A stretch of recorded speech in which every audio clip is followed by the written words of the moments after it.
Welcome students to another lecture of history from Brain Aspire.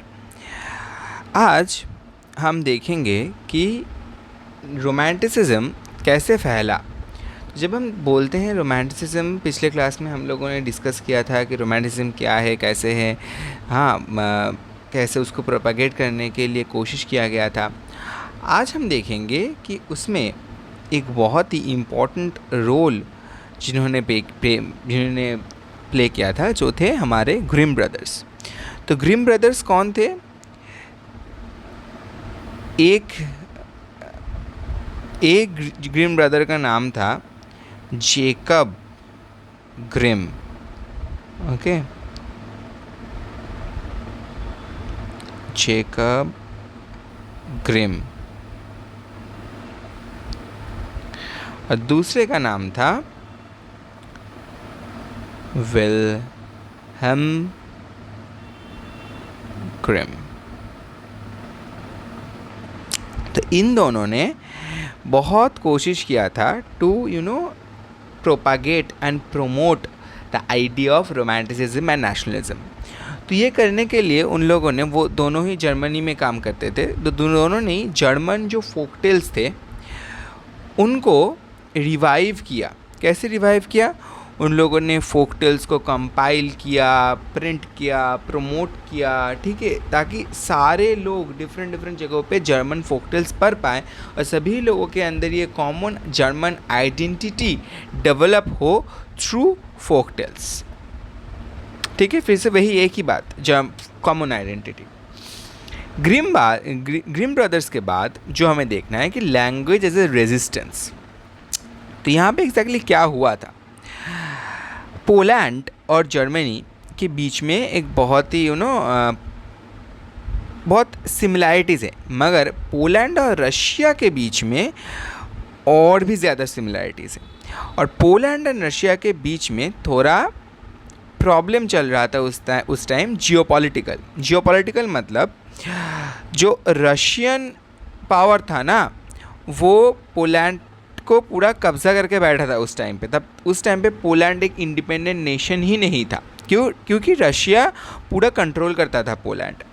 और इसीलिए Russia चाहता था कि पोलैंड में जो लोग पोलिश बोलते हैं वो पोलिश ना बोले, वो रशियन बोले। तो उनको फोर्स किया जाता था कि तुमको पोलिश नहीं बोलने दिया जाएगा, तुम्हें रशियन ही बोलना पड़ेगा। So the Polish was banned, the language Polish was banned in Poland under Russia. मतलब ये कैसा है पता है कि अगर आज इंडिया में समझो कोई और कंट्री आ गया, पावर में आ गया, समझो इंडिया को आज चाइना ने कब्ज़ा कर लिया और चाइना भी बोल रहा है कि इंडिया में और हिंदी नहीं चलेगा, चाइनीज़ बोलना पड़ेगा, हिंदी बैंड है, तो कैसा लगेगा? वैसा ही सिचुएशन था पोलैंड में। तो उस टाइम पे लोगों ने लैंग्वेज को यूज़ किया as a method of resistance. क्यों? म्यूज़िक में वो पोलिश लैंग्वेज में म्यूज़िक बनाते थे, चर्च में पोलिश लैंग्वेज यूज़ होता था, और पोलिश आइडेंटिटी को प्रमोट करते थे थ्रू द पोलिश लैंग्वेज। और इसी के थ्रू वो धीरे धीरे रशियन रूल और रशियन आइडेंटिटी को रेजिस्ट करते थे, ताकि खुद के जो आइडेंटिटी है उसको वो प्रिजर्व कर पाए, है ना। अब हमें देखना है सबसे इम्पॉर्टेंट पार्ट, जो है unification of Germany, unification of Italy and finally unification of Britain. तो यूनिफिकेशन बेसिकली है क्या? यूनिफिकेशन का मतलब, जैसे मैंने बोला कि उस टाइम पे इंडिया भी जैसे उस टाइम पे डिफरेंट रूलर्स के बीच में बटा हुआ था, उस टाइम पे यूरोप भी डिफरेंट रूलर्स के बीच में बटा हुआ था।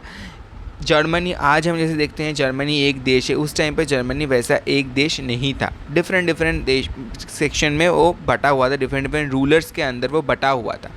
तो कैसे ये सारे रूलर्स को हरा के एक कॉमन जर्मन नेशन बनाया गया, वही है यूनिफिकेशन ऑफ जर्मनी। तो जब हम यूनिफिकेशन ऑफ जर्मनी के बारे में पढ़ते हैं, सबसे बड़ा इम्पॉर्टेंट नाम जो आता है वो आता है Otto von Bismarck and his idea of real politics. तो रियल पॉलिटिक्स क्या होता है?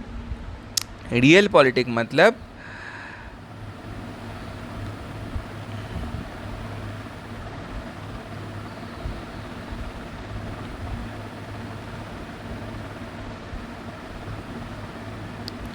which believes in power maximization। ये एग्ज़ाम में पूछेगा नहीं, समझने के लिए बता रहा हूँ। तो रियल पॉलिटिक्स का मतलब होता है कि एक ऐसा पॉलिटिकल बिलीफ जो ये मानता है कि पावर बढ़ाना पड़ेगा, पावर जब हम बढ़ा पाएंगे तभी हम सरवाइव कर पाएंगे as a country, as a nation, जो भी हो। ठीक है।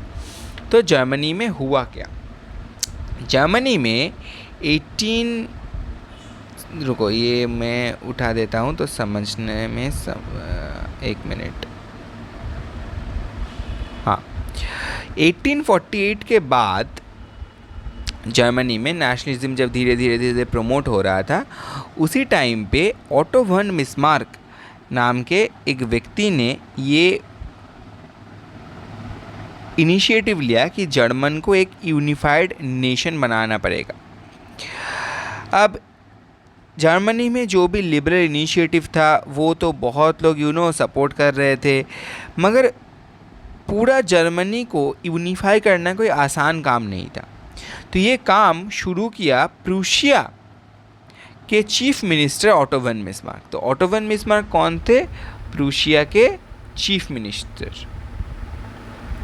प्रूशियाज चीफ मिनिस्टर, राइट। तो उन्होंने ये शुरू किया। अब उन्होंने क्या किया? उन्होंने आर्मी, प्रूशियन आर्मी का हेल्प लिया और प्रूशियन ब्यूरोक्रेसी का हेल्प लिया।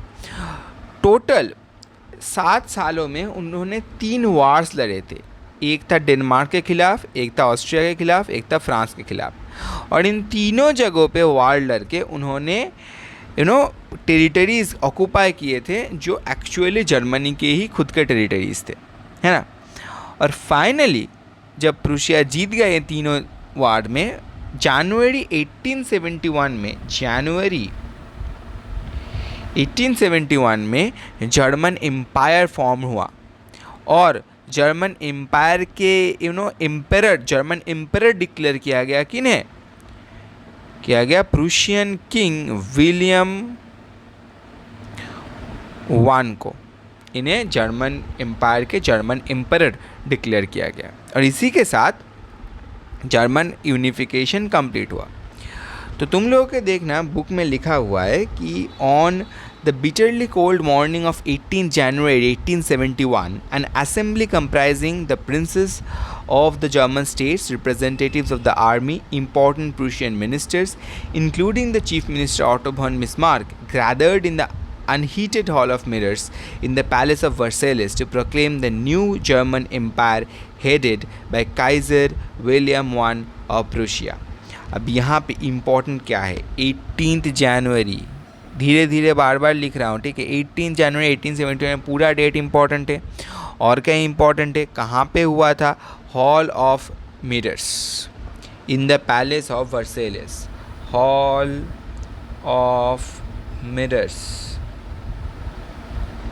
इन पैलेस ऑफ वर्सेलिस। तो ये हमें याद रखना पड़ेगा, यहाँ से क्वेश्चन आ सकता है। अब नेशन बिल्डिंग प्रोसेस जो था जर्मनी में वो बहुत स्ट्रॉन्ग था, ठीक है, और प्रूशियन डोमिनेटेड था। क्यों? Because the nation building process in Germany had demonstrated the dominance of Prussian state power. The new state placed a strong emphasis on modernizing the currency, banking, legal and judicial systems in Germany. Prussian measures and practices often became a model for the rest of Germany। तो ये देखना book में exactly ऐसे ही लिखा है। क्या लिखा है कि जो मॉडर्नाइजेशन, यूनिफिकेशन, मतलब पूरे जर्मनी में एक टाइप ऑफ बैंकिंग सिस्टम, एक टाइप ऑफ करेंसी, एक ही लीगल जुडिशियल सिस्टम बनाने का जो प्रोसेस था वो प्रूशियन डोमिनेटेड था। प्रूशियन डोमिनेटेड क्यों था? क्योंकि प्रूशिया के chief minister Otto von Bismarck के अंडर ही तो यूनिफिकेशन हुआ था, तो वो कंट्रोल में थे। ऑब्वियसली तो वो अपने देश को ही प्रमोट करेंगे, है ना, इसलिए। और एक चीज़ जो है कि यहाँ पे याद रखना है कि जो मिडिल क्लास जर्मन्स थे ना, उन्होंने एक बहुत ही बड़ा रोल प्ले किया था। उन्होंने कोशिश किया था बहुत दिनों से जर्मन के जो डिफरेंट नेशन स्टेट से कॉन्फेडरेशन से उनको यूनाइट करके एक जर्मन कॉन्फेडरेशन बनाने का, ठीक है, मगर उसको बहुत दिनों से दबाया जा रहा था by military supported by large land owners. तो जर्मनी में उस टाइम पे जिन लार्ज लैंड ओनर्स ने इस चीज़ को दबाने का कोशिश किया था, जर्मन यूनिफिकेशन को बंद करने का कोशिश किया था, उनको बोला जाता है, लार्ज लैंड ओनर्स जो थे उनको बोला जाता था जंकर्स, JUNKERS, जंकर्स, ठीक है, ये याद रखना, यहाँ से शॉर्ट क्वेश्चन पूछता है। तो बेसिकली आज से अगर तुम लोगों को पूछेगा कि जर्मन यूनिफिकेशन के बारे में लिखो, जो ऑब्वियसली किसी न किसी एग्ज़ाम में पूरे साल में पूछेगा ही पूछेगा, तो क्या लिखोगे? पहले तो ये लिखोगे कि 1848 के बाद नेशनलिज्म यूरोप में फैला और जर्मनी में जो नेशनल सेंटिमेंट्स है वो भी बढ़े। मिडिल क्लास कोशिश कर रहा था जर्मनी को यूनिफाई करने के लिए, मगर उनको दबा दिया जा रहा था by the military supported by Junkers और large land owners of Prussia. मगर फाइनली प्रूशिया के जो चीफ मिनिस्टर थे ऑटो वन बिस्मार्क, उन्होंने ये इनिशिएटिव लिया to unify the entire Germany, और उन्होंने जाके 7 सालों में 3 वार लड़े और तीनों वार वो जीते, और जीतने के बाद 18 जनवरी 1871 में हॉल ऑफ मिरर्स में जो पैलेस ऑफ वर्साइलेस में है, वहाँ पे विलियम वन या काइजर विलियम वन को जर्मन एम्परर डिक्लेयर किया गया, and the German unification was completed. And जो नेशन बिल्डिंग प्रोसेस था जर्मनी में, जहाँ पे currency, banking, legal, judicial systems को यूनिफाई करके एक टाइप ऑफ सिस्टम बनाना था, उसमें भी प्रूशिया का बहुत बड़ा हाथ था और वो प्रूशिया डोमिनेटेड था।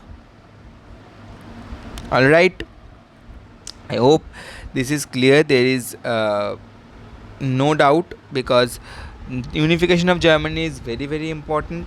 इसके बाद यूनिफिकेशन ऑफ इटली भी हम पढ़ेंगे, आज नहीं नेक्स्ट क्लास में पढ़ेंगे।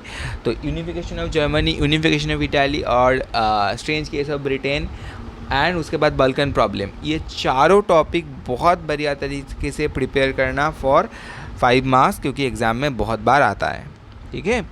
तो फिर आज के लिए इतना ही। Thank you for attending the class and we will meet soon. Thank you.